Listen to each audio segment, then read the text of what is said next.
Think to the Jeep, man. Who you think it gonna be? And I'm back, man, with another reaction. I'm still down the rabbit hole of conspiracy theories and other weird things that are on YouTube. So thanks for buckling up and coming on this ride with me. Now today we've got 5 weird things about space. So without wasting time, let's get it. So, today's video is probably going to make your brain hum and hurt in equal measure. As much as humans like to think we're advanced and knowledgeable when it comes to scientific fields and cosmological understanding, we're actually not. Not so long ago, we thought the Earth was flat, and even the great... That's true. We're not really like the most forward species on the planet, species in the universe like everybody likes to think or project. Albert Einstein's ideas are starting to look a bit outdated thanks to the bewildering world of quantum mechanics that states something can exist here and here at the same time that can't explain how. Today, we've got 5 of the weirdest cosmological theories to tell you about. They're guaranteed to leave you scratching your head, so let's get into it. Okay. Simon Whistler.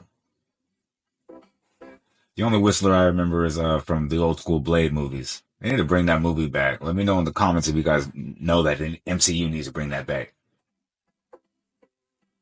The multiverse.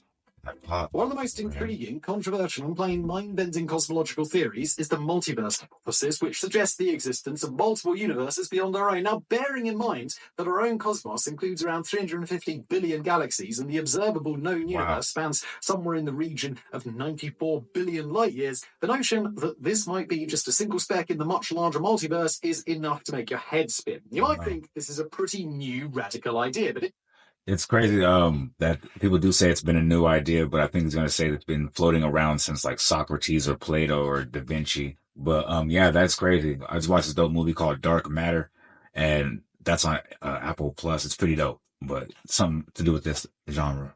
Go check it out.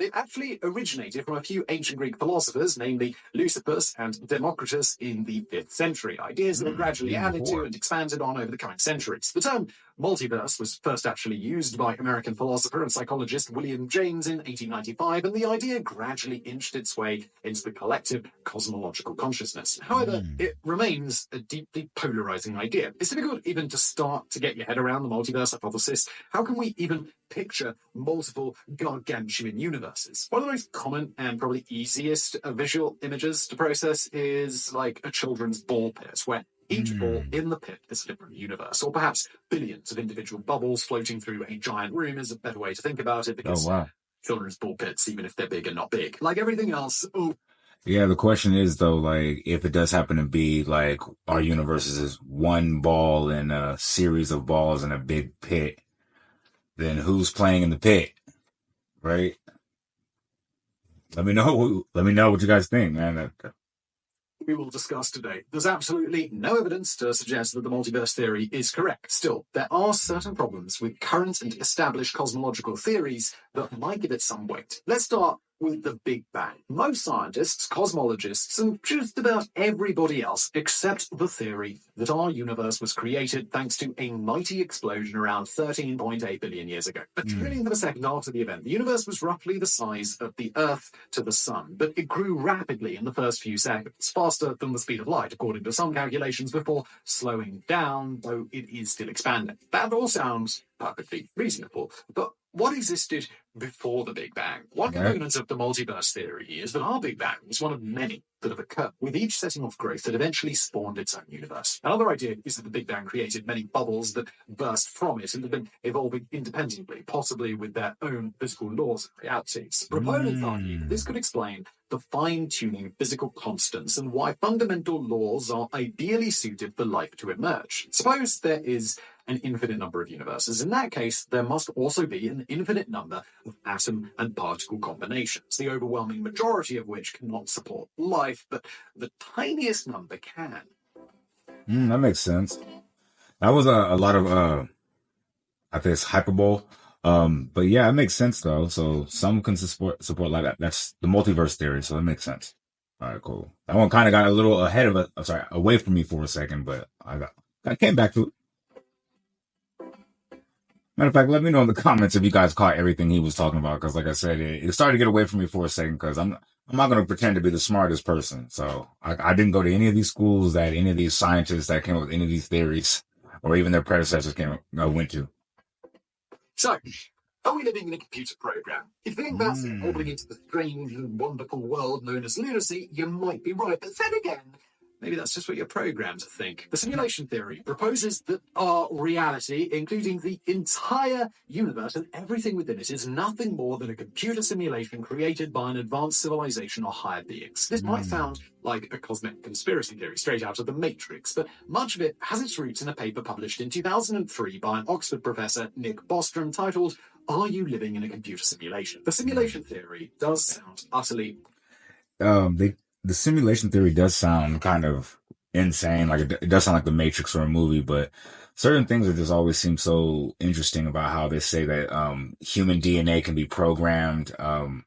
They also say that it can hold DNA. Sorry, it can hold information like a flash drive. Like it's just weird how like our body or DNA can do that if like code. Like it's just interesting. Let me know in the comments what you guys think about that. monstrous from the outset. And yet several leading figures in science have, at the very least, accepted that this isn't a theory that we should just dismiss out of hand. At the heart of the simulation theory lies the hypothesis that an advanced civilization, possibly far more technologically adept than ours, has developed the capability to create simulations of its reality. These simulations could be so intricate and lifelike that the simulated beings, that's us, within them, might believe that they live in a tangible physical universe, unaware that it's all just a fabrication. Those supporting this theory point to the rapid advancement of virtual reality and computer simulations in our own That's society. true. Of course, the likes of The Sims and Minecraft are still a world away from this, but isn't it logical to believe that at some point our computer game characters will become so advanced that they will essentially be able to think and do things for themselves, just like humans do? Knowing where to stop with this theory is difficult because it can begin to get pretty fantastical. Are we actually the simulation of a master race that lived on Earth billions of years ago but evolved to the point where they don't exist in the same way that we do? Are we programmed participants in a game created by a single omnipotent player? Could there even be who some people think is God? And then there's the idea of what is reality. And for that, let's take a look at a quote from theoretical physicist David Bohm. Reality is what we take to be true. What we take to be true is what we believe. What we believe is based upon our perceptions. What we perceive depends on what we look for. What we look for depends on what we think. What we think depends on what we perceive. And what we perceive depends on what we believe. What we believe determines what we take to be true. What we take to be true is reality. Wow. Okay. That one was very interesting. If you're the idea of black holes was confusing, mind-bashing theory, well, welcome to the world of white holes, where everything happens in reverse and cosmology becomes even more bewildering. A black hole is formed when a massive star exhausts its nuclear fuel and collapses under the force of its own gravity. This collapse creates a region in space with such intense gravitational pull that nothing, not even light, can escape from it. The immediate area surrounding a black hole is called the event horizon, and anything that crosses the event horizon is trapped within the black hole.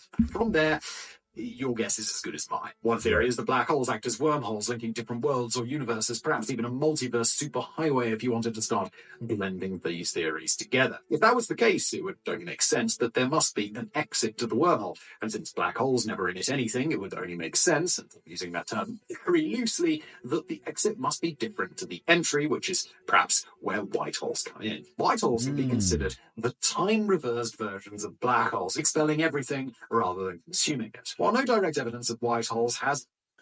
I mean, that would be a plausible theory if the black hole consumes everything and the white hole emits everything. Like, that could be some sort of, I mean, there's a roadmap to something, Let me know what you guys think.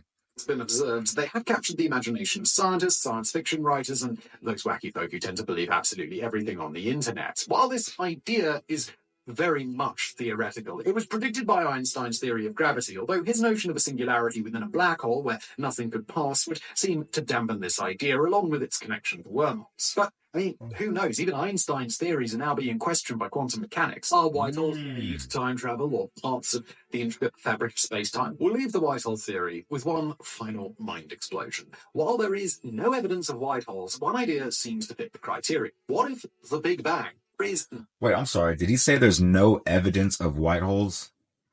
Then why would he be talking about it if there's no evidence?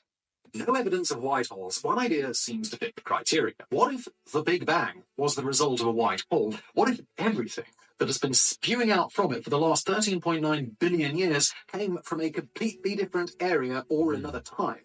We'll just leave you to chew on that one.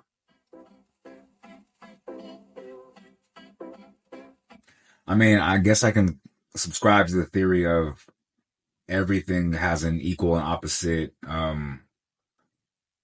not reaction, but counterpart.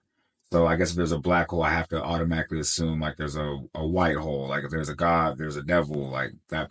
I guess going with that logic, that makes sense. But if they've never even seen one, or how can they just say that it's there? But okay. Let me know what you guys think. All problems the Big Bang Theory leaves behind is what happens before this mighty eruption that created us all. What existed before life began, and what happened to what existed before life began. The ecbryotic theory, also known as the far less eloquent Big Splat theory, is a cosmological model that suggests our universe was created through the collision of two higher dimensional worlds, referred to as brains, themselves part of a much greater form that we simpletons can only dream of ever genuinely understanding. Before we come to the Big Splat, let's briefly look at the brain theory, which has quite a bit in common with the multiverse hypothesis. Brain theory, short for membrane, is part of the more extensive string theory and suggests that we live within higher dimensional membranes floating through space or perhaps the larger multiverse. We humans experience our reality through 4 dimensions: 3 visually, height, width, and depth, and another through time, which only goes one way. However, according to string theory, the universe operates with as many as 10 dimensions, and different parts of our membrane experience different dimensions. The universe as all we see around us would then consist of only a small membrane layer. Think of it as a single piece of paper within a large stack with some room between each piece. Therefore, each membrane is its own universe within its own reality, governed by its own laws and motions. So, that's the rough outline of membrane theory. The idea behind the Big Splat theory is that a universe is created when 2 of these membranes collide, which converts their kinesthetic energy into matter and energy, creating an eruption that sparks life into existence, the Big Bang. This intense inferno pushes the 2 membranes apart and they begin accelerating away from each other. However, another part of these theories is that the universe and its life are cyclical. This means that the 2 membranes begin to slow down, and eventually the process is reversed and they begin accelerating towards each other. When they finally meet, they smash into each other and another Big Bang occurs. This creates 2 entirely different universes, almost certainly in a radically different form from what we now have, and the whole process just begins again. Okay, that one was interesting as well. I'm not really too sure about that one. Like I said, all this is above my pay grade. But yeah. This is still interesting. I like this. I just don't know where to really start from without any kind of hypothesis, because, like I said, way above my scholastic level.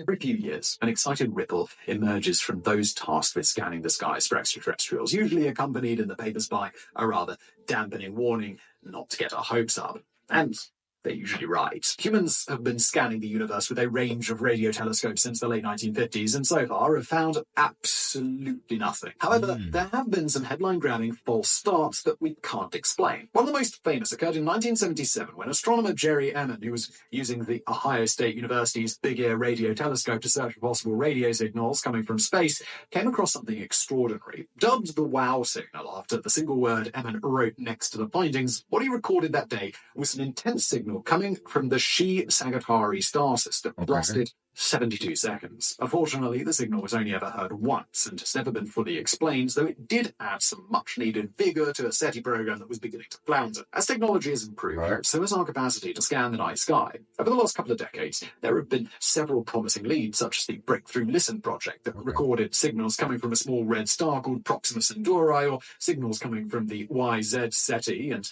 the rocky exoplanet that orbits it called YZ SETI B, and the Carl G. Yansky Very Large Array of Telescopes in New Mexico. One explanation frequently used to dismiss findings is the existence of pulsars, highly dense and rapidly rotating neutron stars, which are the collapsed cores of massive stars that have undergone supernova explosion. Their rapid spinning gives the impression that they're blinking while beaming out intense electromagnetic radiation from their poles like giant lighthouses. And here's where some of the weirdness comes in.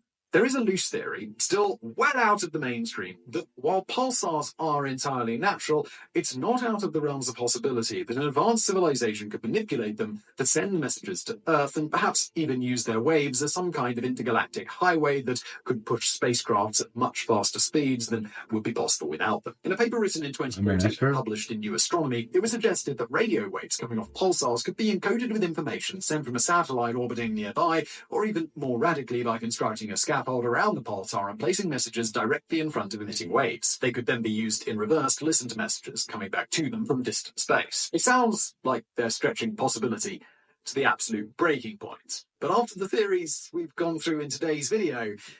Yeah, yeah. I like that. I like that one. Yeah, this one was dope, man. This one was right up my wheelhouse. Actually, maybe that's cap, because I'm not really like one of the smartest people in the world, like book smart. So when he started saying a few terms, I did feel a little lost. Let me know in the comments if you felt like you were right there with him and understood all the terminology, or he kind of talked a little over your head a little bit. That's how I felt. I still like this. I'm still going to go down the rabbit hole of weird and strange things that I come across on YouTube, because it's definitely interesting. And sometimes you got to get outside of your bag of all the hate, political stuff, and racial tensions and things that are going on in the United States. And just let's go find out about the universe and the earth around us itself. And so anyway, if you made it this far, that means you put some paint where it ain't.